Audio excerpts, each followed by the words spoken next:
Farming की असल हकीकत क्या है। देखें, आप जो सोशल मीडिया पे देखते हैं कि जी बकरी 2 लाख की हो गई है, 5 लाख की हो गई है, 7 लाख की हो गई है, मुझे ये बताएं आप बकरी खरीद तो लेंगे। मैं अपनी आपको बात बता रहा हूँ, मैंने महंगी क्या यानी नॉर्मल सी बकरी एक खरीदी थी और मैं जब जब आप बेच नहीं सकते ना बकरी, तो आपको फिर खरीदनी भी नहीं चाहिए। आप कहीं से 2 लाख की बकरी ले आए और आप मंडी में या किसी को बेच के तो दिखाएं 2 लाख की बकरी। सवाल ही नहीं पैदा होता कि कोई आपसे 2 लाख की बकरी खरीदे। बिस्मिल्लाहिर्रहमानिर्रहीम, अस्सलाम वालेकुम। कैसे हैं जी सब दोस्त? उम्मीद करता हूँ सब खैरियत से होंगे। मैं हूँ आसिफ इकबाल मुल्तान से। अच्छा जी, आज की जो वीडियो का टॉपिक है ना, इसमें मैं आपको ना बकरी फार्मिंग की हकीकत बताऊंगा जो 2.5-3 साल के अंदर मैंने जो ये सीखा है और मुझे जो पता चला है। पहले शुरू में मैं भी ऐसे ही, जैसे आज मुझसे लोग सवाल करते हैं ना, नए गोट फार्मर जिन्होंने नई बकरियां पालना चाहते हैं, तो पहले मैं भी ऐसे ही सोचता था कि भाई बकरी जो है वो अच्छी बकरी लें, 1.5-2 लाख की बकरी खरीदें ताकि अच्छे बच्चे आएँ और फिर उससे हम काम शुरू करें। तो मैंने उस टाइम कुछ सोचा हुआ नहीं था।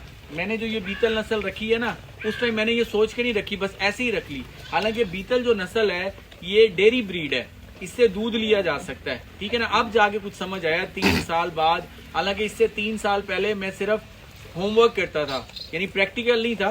वीडियोस देखता था, फार्म विजिट करता था, मैंने प्रैक्टिकल नहीं किया था। जब से मैं प्रैक्टिकल 3 सालों में आया हूँ, यानी 6 साल मुझे हो गए, तो उसके बाद मुझे आके पता चला है कि असल बात है क्या। तो आज मैं आपको हकीकत बताता हूँ गोट फार्मिंग की असल हकीकत क्या है।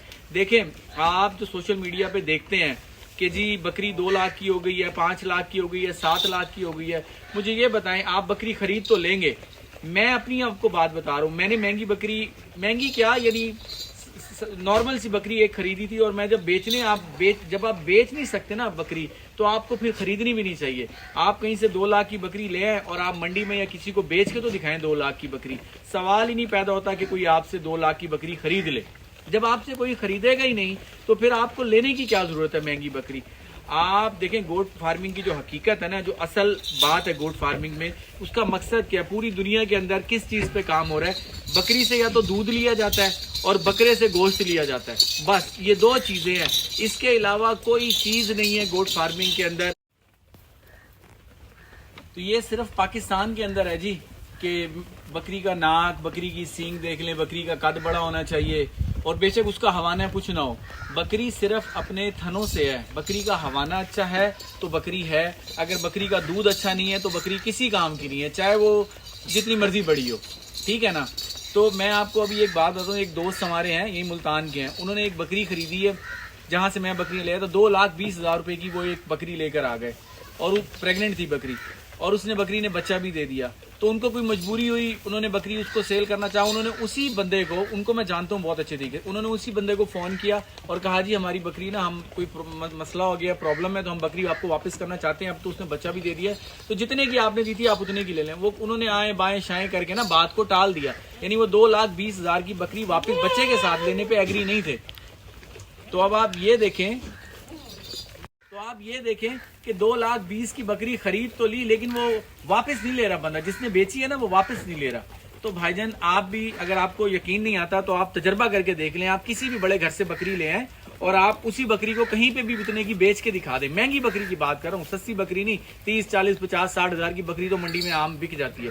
तो असल हकीकत जो है कि बकरी से दूध लेना और बकरे से गोश्त लेना, आपने जिस मॉडल पे भी काम करना है आप वो देखें। अगर आपने दूध पे काम करना है या ज्यादातर गोश्त पे ही काम होता है, तो आप मक्खी चीनी या दूसरी अबलग वगैरह, राजनपुरी, इस तरह की जो नस्ल होती है जो हमारे पंजाब में, जनूबी पंजाब में या सिंध में और ये इधर चलती है, ये ज्यादातर यही बकरे चलते हैं कुर्बानी के ऊपर, और बकरियां यही चलती हैं। तो आप कोई भी दोगली बकरी ले लें, एवरेज बकरी, नॉर्मल बकरी लें, सस्ती बकरी ले लें। तो जी कोई भी नॉर्मल बकरी लेके आप उससे काम शुरू कर दें। बकरे जो आपके पास आए वो आप कुर्बानी पे सेल कर दें। कोई अच्छा अगर बच्चा आ जाता है तो आप ब्रीडर ले लें, ब्रीडर बना लें, और जो बकरियां हैं पट्ठे अपने पास रखें, या अगर उसमें से कोई पट भी सेल करना चाहते हैं तो आप सेल करें।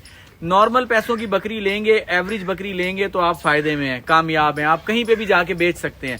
देखें, चीज वही जो आप मंडी में भी जाके बेच सके। ये नहीं कि उसके लिए बेचने के लिए फिर आपको लोगों की मिन्नतें करनी पड़े या बंदे कस्टमर ढूंढने पड़े, वो उस चीज का कोई फायदा नहीं है।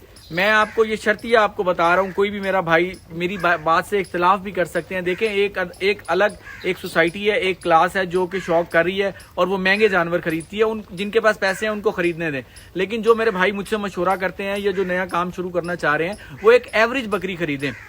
30-35 हज़ार से लेकर आप 50-60-70 हज़ार रुपए तक की बकरी खरीदे। बकरा अच्छा आप छोड़ें और उसके बाद आप रिजल्ट देखिएगा, आपके पास अच्छी ब्रीड आना शुरू हो जाएगी। थोड़ा टाइम लगेगा लेकिन अच्छे जानवर आपके पास आना शुरू हो जाएंगे। अभी आपने वीडियो में देखा ही होगा, जो मैंने वीडियो लगाई है, मेरे पास जो बच्चे आए हैं, मेरे पास भी नॉर्मल एवरेज बकरी हैं, उनसे भी अच्छे बच्चे आ गए हैं। टैडी बकरी ने भी अच्छे बच्चे दिए हैं, मैं आपको दिखाता भी हूँ वो बच्चे आए हैं। आप तो ये देखें जी, अभी आप जो हमारे पास बच्चे आए हैं ना, मैं आपको वो दिखाता हूँ। ये आप देखें, इधर बैठे हुए हैं। अब इनमें क्या है, यानी किसी चीज़ की कमी तो नहीं है। अब हर बच्चा ब्रीडर नहीं बनता। आप मुझे बता दें कि कोई बड़ी बकरियां जिन्होंने खरीदी हैं, क्या उनके हर बच्चे ब्रीडर बनते हैं? कोई इस तरह की बात नहीं है। लाजमी नहीं है कि उनके बच्चे ब्रीडर बनेंगे। ये आप इनके कलर प्रिंट देख लें, आप इनकी सेहत देख लें। ये तकरीबन 15 दिन के बच्चे हैं सारे, आप देखें। ये एक नॉर्मल एवरेज बकरियों से लिए हुए। ब्रीडर जो है वो हमारा अच्छा है, ब्रीडर हमने थोड़ा अच्छा रख लिया है, तो उससे ये है कि बच्चे अच्छे आ गए हैं। तो इनसे जो बड़े बच्चे हैं ना, वो ये देखें, वो ये हैं, ये देखें, ये देखें आप, ये बैठे हुए, ये उनसे थोड़े बड़े बच्चे हैं। तो कहने का मकसद ये है कि देखें, गोट फार्मिंग को आसान करना है, मुश्किल नहीं करना।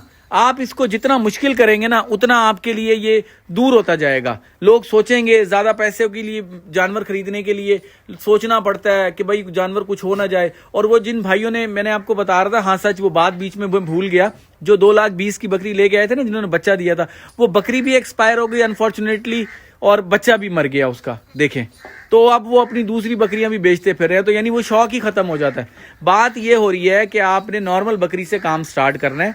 आप कम पैसों की बकरी खरीदें, ब्रीडर अपना जो लेना है आपने वो आप अच्छा ले लें, और फिर आप काम शुरू करें और सुकून से। कि लोगों की ना सुने, आप देखिएगा आने वाले 1-2 साल के अंदर ये बिल्कुल खत्म हो जाएगा। पाकिस्तान में कितने ऐसे लोग हैं जो महंगी बकरी खरीद सकते हैं 1.5-2 लाख रुपए की, और अगर खरीद भी ले तो उनसे देखिएगा कि उनसे जब बिकनी नहीं है जानवर बिकेगा ही नहीं, तो फिर वो कहाँ सेल करेंगे, फिर क्या उससे प्रॉफिट होगा, क्या नफा होगा। हाँ, शौक की एक अलग बात है, जो शौक के लिए खरीदते हैं भाई, वो कुछ भी करें, वो बेशक उसको सोना भी खिलाएं या जो मर्जी करें उसके साथ, तो वो एक अलग टॉपिक है, उसको हम डिस्कस नहीं करते। मैं आपको एक नॉर्मल बात बता रहा हूँ कि ये एवरेज ये काम होता है गोट फार्मिंग का, जो इसकी असल हकीकत है। डे एंड के ऊपर जितना मर्जी आप जतन कर लें, जितनी महंगी बकरियां ले लें, जो हम कुछ मर्जी कर लें, कुर्बानी पे या तो बकरे बिकने हैं या फिर बकरी से दूध लेना है। यही एक इसका आखिरी हल है। कुछ अरसे में लोगों को समझ आ जाएगी, जिनको नहीं आती मैं आपको बता रहा हूँ। जो भाई मुझे सुनते हैं, मैं आपको ये मशवरा एक अमानत समझ के दे रहा हूँ, जो मैंने अपने जानवरों से सीखा है। तो उम्मीद है इस वीडियो में आपको कुछ समझाने की कोशिश की है। मुझे इजाज़त दें, दुआओं में याद रखिएगा। नेक्स्ट किसी वीडियो में हाजिर होंगे। अस्सलाम वालेकुम।